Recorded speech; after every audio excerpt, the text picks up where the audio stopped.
भन्ने मूल मन्त्रलाई आत्मसात गर्दै कृषि तथा वन विज्ञान विश्वविद्यालयले विगत 16 वर्षदेखि कृषि, पशु चिकित्सा, पशु विज्ञान, वन विज्ञान, मत्स्य विज्ञान तथा सम्बन्धित विषयहरूमा शिक्षण, अनुसन्धान, प्रसार मार्फत राष्ट्रिय विकासमा महत्त्वपूर्ण योगदान पुर्याउँदै आएको छ। आजसम्म 5,906 जना दक्ष जनशक्ति उत्पादन गरिसकेको यस विश्वविद्यालयले राष्ट्रको खाद्य सुरक्षा, कृषि आधुनिकीकरण तथा प्राकृतिक स्रोत व्यवस्थापनको अमूल्य योगदान पुर्याएको छ। गत केही महिनामा विश्वविद्यालय सुशासन, पारदर्शिता तथा गुणस्तरीय सेवा प्रवाहलाई उच्च प्राथमिकतामा राखेको छ।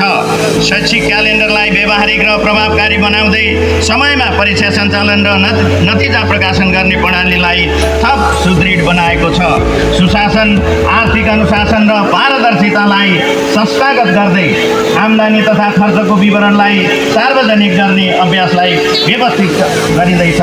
Responsibility, accountability, transparency and togetherness is the main priority. अनुसन्धान तथा प्रसारका क्षेत्रमा विश्वविद्यालयले किसानहरूका वास्तविक समस्या आधारित अनुसन्धानलाई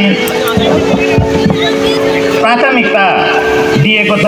बाली उपचार शिविर, पशुशास्त्र शिविर, माटो परीक्षण सेवा, रोग किरा व्यवस्थापन, रेबिज रोग नियन्त्रण जस्ता जनमुखी एवं विभिन्न प्रविधि हस्तान्तरण कार्यक्रम मार्फत अनुसन्धानका उपलब्धिहरू समुदायमा पुर्याउने प्रयास निरन्तर जारी छ। यस कार्यमा विश्वविद्यालय सक्षम छ भन्ने कुरा हालै असार 3 सम्पन्न 16औं वार्षिक उत्सवमा यस विश्वविद्यालयका आङ्गिक कलेजहरूले प्रमाणित गरेका छन्। निर्देशनालयहरू, संकायहरू, कलेजहरू र केन्द्रीय कार्यालयबाट एकै दिनमा 50औं कार्यक्रमहरू सम्पन्न भएको छ। अनुसन्धानलाई थप प्रभावकारी बनाउन प्राध्यापक र विद्यार्थीहरूलाई प्रोत्साहन तथा आवश्यक स्रोत व्यवस्थापन विश्वविद्यालय प्रतिबद्ध रहेको छ।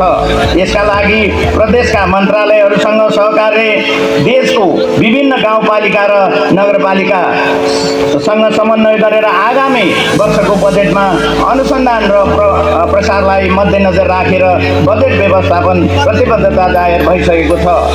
यसै अनुरूप लद्दाख विश्वविद्यालयसँग पनि डाइभर्सिटी फिल्डमा सहकार्य गर्ने दुवै विश्वविद्यालय तयार भएका छौँ। गुणस्तर सुनिश्चितता प्रक्रियालाई विश्वविद्यालयले विशेष प्राथमिकताका साथ अगाडि बढाइरहेको छ। विभिन्न संकाय तथा आङ्गिक क्याम्पसहरूमा आन्तरिक गुणस्तर सुनिश्चितता प्रणाली सुदृढ बनाउँदै अन्तर्राष्ट्रिय मापदण्ड अनुरूप शैक्षिक उत्कृष्टताको आधार निर्माण गरिँदैछ। विद्यार्थी आकर्षण र अन्तर्राष्ट्रियकरणका क्षेत्रमा पनि उल्लेखनीय प्रगति भएको छ। पारदर्शी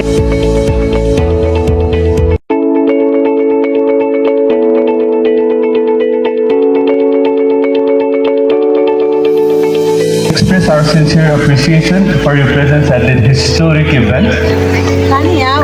And we are very confident that his presence today will further strengthen the bond of academic cooperation and friendship that already exists between Nepal and India. And I wish you have a pleasant and memorable stay here in Nepal. I also got to know that he has been Vice Chancellor for 11 years, and that's such a great number of experience. And I also got to know from our Vice Chancellor that you come from a family from an academic background as well. And even his father, grandfather, everyone was involved in the same university, I presume. Thank you so much for your presence here. प्रिय दीक्षित विद्यार्थीहरू, आज तपाईहरूले प्राप्त गर्नुभएको शैक्षिक उपाधि केवल एउटा प्रमाणपत्र मात्र होइन, यो राष्ट्रको जिम्मेवारी, समाजप्रतिको उत्तरदायित्व र भावी पुस्ताको प्रतिबद्धताको प्रतीक पनि हो। तपाईले यहाँबाट आर्जन गर्नुभएको ज्ञान, सिप, अनुसन्धान क्षमता, व्यवसायिक दक्षता ले नेपालको कृषि, पशुपालन तथा प्राकृतिक स्रोत व्यवस्थापनको लागि एउटा नयाँ युगमा लान सम्भव भएको छ। आज विश्व जलवायु परिवर्तन हामी सबैतिर सुनि नै रहेका हुन्छौँ। जलवायु परिवर्तनको धेरै समस्याहरू, खाद्य सुरक्षाको कुराहरू आइरहेको हुन्छ, जैविक विविधता संरक्षणको कुराहरू आइरहेको हुन्छ।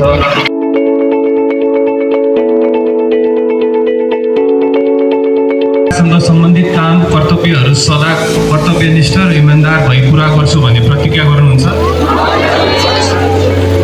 के तपाईँ जन जनसाधारणको हितलाई ध्यानमा राखी सामाजिक व्यवस्थाको स्तर उच्च राख्ने र राष्ट्रको समुत्थन हुने कार्यमा प्रयत्न रहने प्रतिज्ञा गर्नुहुन्छ?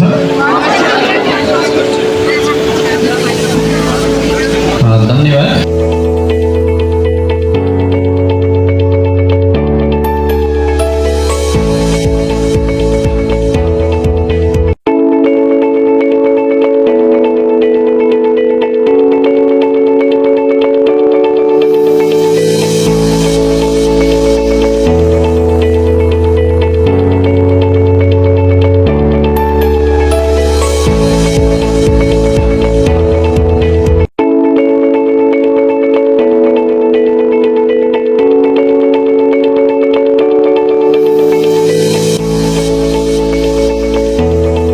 Agricultural Economic Extension,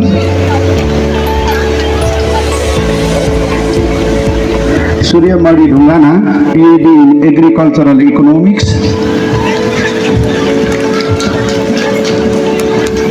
Savitri Paral, PhD in Entomology,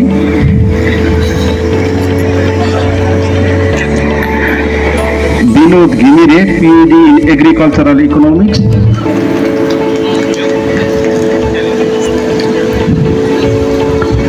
Manoj Basnik, PhD in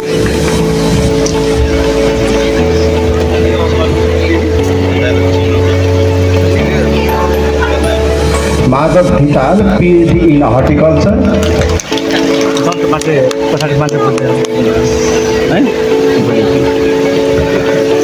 Krishna Prasad Thapalia, PhD in Rural Sociology, Ramchandra Adhikari, PhD in Development Studies,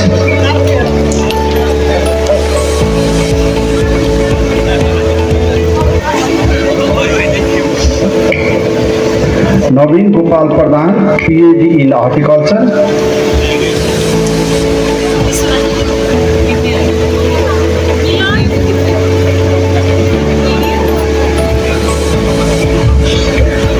Pushparaj Dulal, PhD in Agronomy,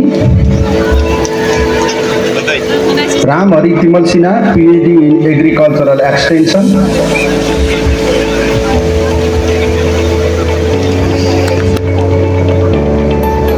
Rajesh Shah, PhD in Agricultural Economics.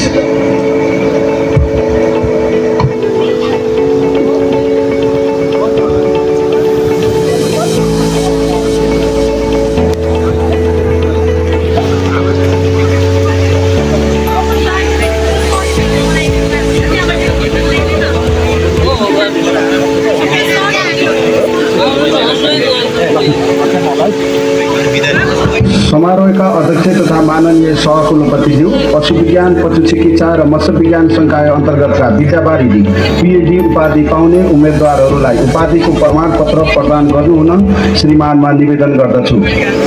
Revant Kumar Bhattarai, PhD in veterinary microbiology,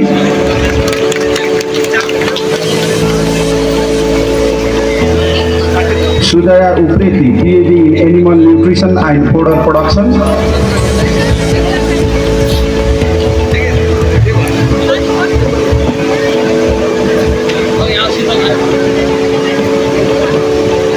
Dipesh Kumar Chhetri, PhD in Livestock Production and Management,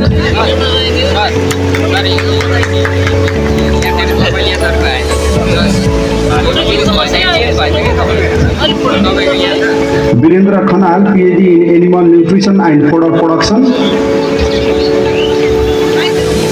Raju Kandel, PhD in Livestock Production and Management, Arjun Acharya, PhD in Animal Nutrition and Fodder Production, Tulasi Prasad Paudel, PhD in Livestock Production and Management, Diyu Nandan Shah, PhD in Animal Breeding, Hare Ram Dekota, PhD in Aquaculture. समारोहका अध्यक्ष तथा माननीय सहकुलपतिज्यू, वन विज्ञान संकाय अन्तर्गत विद्यावारिधि PhD उपाधि पाउने उम्मेदवारहरूलाई उपाधिको प्रमाणपत्र प्रदान गर्नु हुन श्रीमानमा निवेदन गर्दछु। Lakshmi Dutt Bhatt PhD in forestry, Shyam Kumar Shah PhD in forestry, Shri Hari Bhattarai PhD in forestry.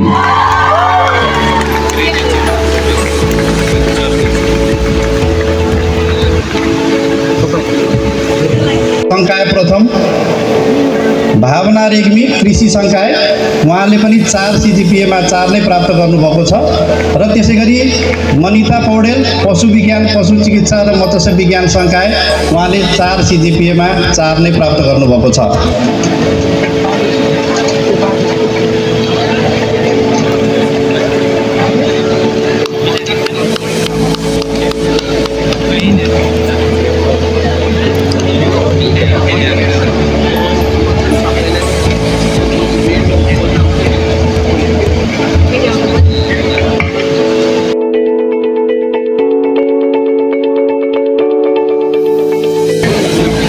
त्यसै गरी स्नातकोत्तर तह विक्रम सम्वत 2082 सालको दीक्षान्त पदक प्राप्त गर्ने विद्यार्थीको नामावली। कुलपति पदक स्नातकोत्तर तहको परीक्षाहरूमा विश्वविद्यालय सर्वप्रथम कमल बस्याल पशु विज्ञान पशु चिकित्सा र मत्स्य विज्ञान संकाय, उहाँले 4 CGPA-मा 4 नै प्राप्त गर्नुभएको छ।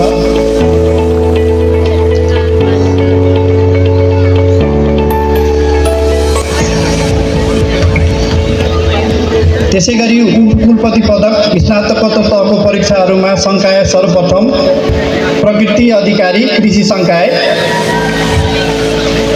कमल बस्याल पशु विज्ञान पशु चिकित्सा र मत्स्य विज्ञान संकाय, उहाँले 4 CGPA-मा 4 नै प्राप्त गर्नुभएको छ। त्यसै गरी धीरज भट्टराई वन विज्ञान संकाय, उहाँले 4 CGPA-मा 3.55 प्राप्त गर्नुभएको छ।